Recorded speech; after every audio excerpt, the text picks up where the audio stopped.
Mumbai north में हैं, जहां से लोकसभा का चुनाव पहली बार पीयूष गोयल लड़ रहे हैं। हमारे साथ बोरीवली विधानसभा के विधायक भी हैं सुनील राणे जी, जो सारथी की भूमिका में हैं।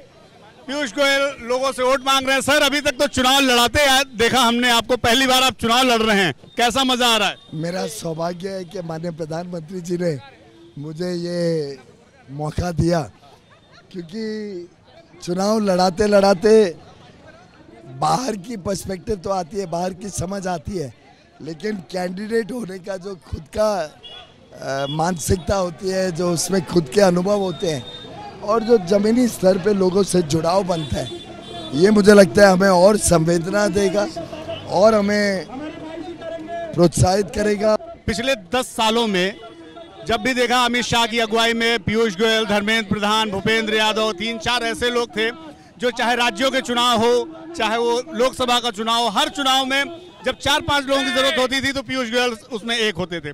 लेकिन ऐसा लग रहा है कि पीयूष गोयल थोड़ा सा अपने चुनावों में ही उलझ गए हैं, तो आपको लगता नहीं कि ये एक अलग भूमिका हो गई? पहली बात तो हम सब मोदी जी के सिपाही हैं, कार्यकर्ता है भारतीय जनता पार्टी के, और जो भूमिका, जो कर्तव्य, जो काम माननीय मोदी जी और पार्टी देंगे, हम उसको निभाने के लिए अपना जी जान देने के लिए तैयार हैं। हमारा सौभाग्य रहा कि उनसे बहुत कुछ सीखने को मिला, सौभाग्य रहा कि अलग अलग चुनाव में जाकर एक अनुभव भी बढ़ा।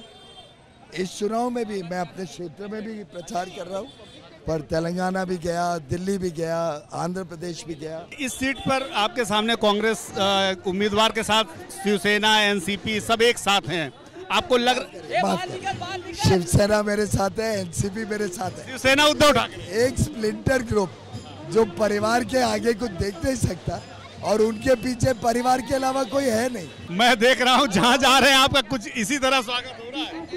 जो प्यार और स्नेह आप देख रहे हैं जनता का, ये वास्तव में मोदी जी के लिए आशीर्वाद है। मैं जहाँ जा रहा हूँ लोग चाहते हैं कि मोदी जी तक मैं संदेश पहुँचाऊँ कि पूरा देश उनके साथ है। क्या आपको लगता है कि उद्धव ठाकरे और शरद पवार की पार्टी कांग्रेस मिलकर आपको कुछ चुनौती दे पा रहे हैं? पर उनकी पार्टी क्या है, पार्टी तो हमारे साथ है, वो तो एक स्प्लिंटर ग्रुप।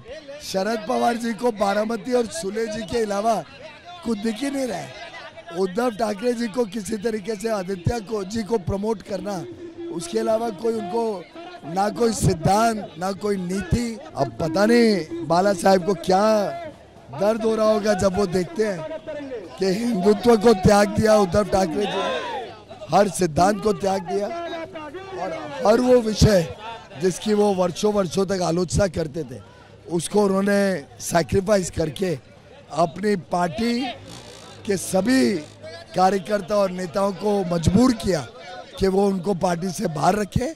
आज वो एक छोटी सी कुछ उबाटा करके छोटा सा ग्रुप के रूप में काम कर रहे हैं।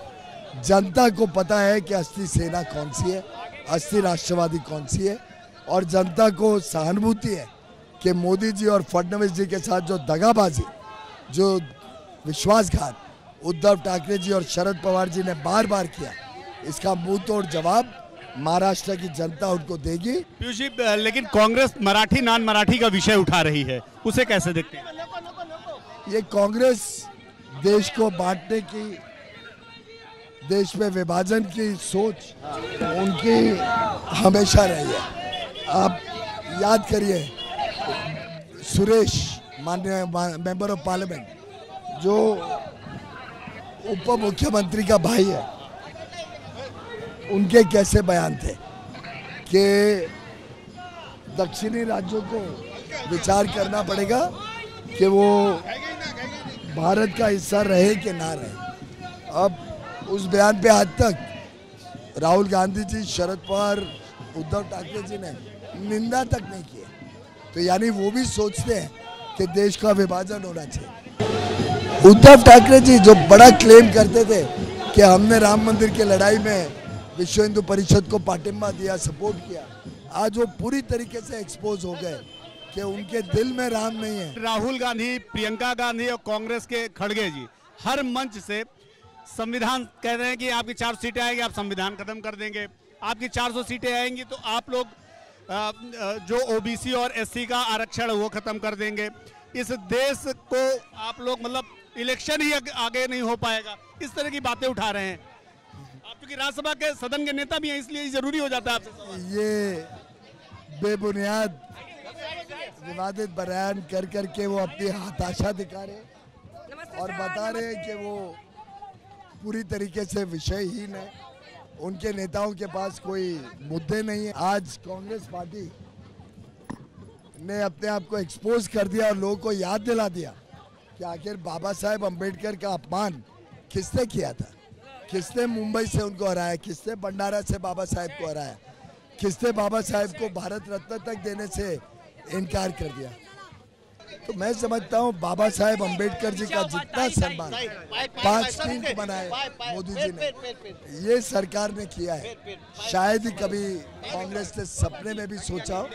हर मौके पर कांग्रेस ने उनका अपमान किया है। उत्तर मुंबई को उत्तम मुंबई बनाने की बात चल रही है, वो कैसे है, क्या अब रोड मैप है?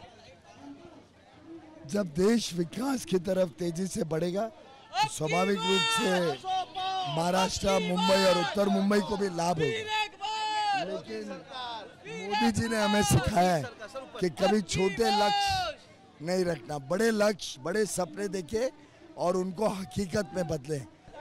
जहां भी जा रहा हूं ऐसे ही मुझे मिल रहा है। पीयूष गोयल और जनता के बीच का प्यार बिल्कुल अद्भुत है।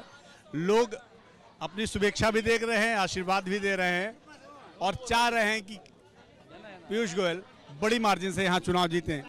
यदि उद्धव ठाकरे फिर से भारतीय जनता पार्टी या एनडीए में आने की सोचें तो क्या देखते वो तो हमारा शीर्ष नेतृत्व इन चीजों को तय करता है। लेकिन लोकसभा चुनाव से पहले से कहा जा रहा था कि शायद पीयूष गोयल जी उसमें मध्यस्थता करने के लिए तैयार हैं और आपसे कुछ संपर्क भी किया गया। नहीं, मेरा इसमें ना कोई बातचीत हुई है ना कोई संपर्क हुआ है। कोई संभावना भी देखते नहीं है? वो तो नेता तय करेंगे, मुझे जानकारी नहीं है। और हमारा गठबंधन शिवसेना के साथ है। एकनाथ शिंदे जी उसके नेता हैं और हम एकनाथ शिंदे जी के नेतृत्व में महाराष्ट्र में सरकार बहुत अच्छी तरीके से चला रहे हैं और आगे भी चलाते रहेंगे। सुनील राणे जो बोरीवली के विधायक हैं, सारथी की भूमिका में हैं और लगातार लोगों से जनसंपर्क जारी है। इसे आप जय वीरू की जोड़ी भी कह सकते हैं। जय गाड़ी चला रहे हैं और वीरू इस समय लोगों से अपने कैंपेन में अपने लिए समर्थन मांग रहे हैं। जैसे ही घड़ी का काटा दोपहर 2:30 पे आए, बबीता जी का दिल सास बहू साजिश के लिए मचल जाए। और ये है इनकी बहू, पूरे दिन ऑफिस की टेंशन हो जाए गॉन जब ये करें अपना फेवरेट शो फ्री टाइम पे ऑन। इनकी तरह आप भी देखें अपना फेवरेट शो अपने टाइम पर और डाउनलोड कीजिए एबीपी लाइव ऐप अपने स्मार्ट टीवी पर।